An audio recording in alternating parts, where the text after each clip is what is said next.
at Grant Thornton, social mobility is very much embedded in our inclusion strategy. It's not something that happens elsewhere over there.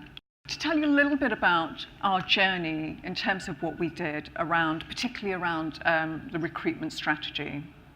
Our research and analysis, and Karis has touched on some of this, told us that a key barrier to entry into the profession was academic achievement.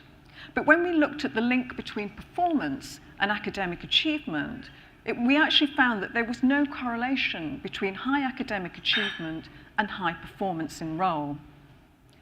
Our response to this was to remove minimum grade requirements for graduates, school leavers, apprenticeships, and interns, everybody who's coming in through different routes. We were the first professional services company to actually do that. We've also significantly invested in supporting our students through the recruitment process. Why? Because students from underprivileged backgrounds tend to have less access and less knowledge about the recruitment processes that we operate.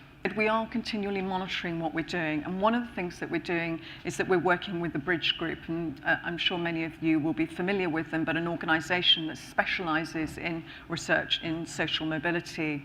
We're working very closely with them to help us analyse the data that we're collecting, to understand what's actually working for us, what's actually working in terms of broadening the social diversity of our talent.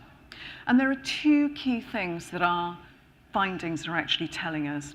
First, as we shared already, we've discovered that about 20% of the firm's annual intake is now made up of graduates who previously would have been screened out by minimum entry requirements.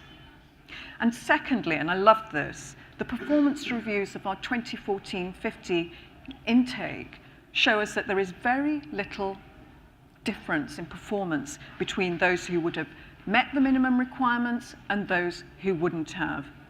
In fact, those who would have been screened out are actually performing slightly better.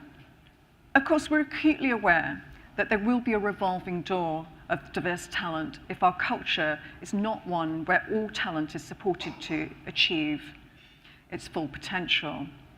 I was struck by a comment of one of our younger people who said that when he went to formal events where he had to wear a black tie, he actually felt he had more in common with the waiters than the people he was there to talk to. So how can we make the culture more inclusive?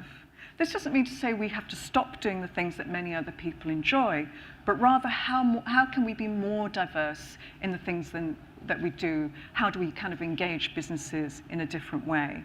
So in summary, if I was to share 3 simple things that I think we could all do, is challenge the recruitment process, get good with data, and work on the culture.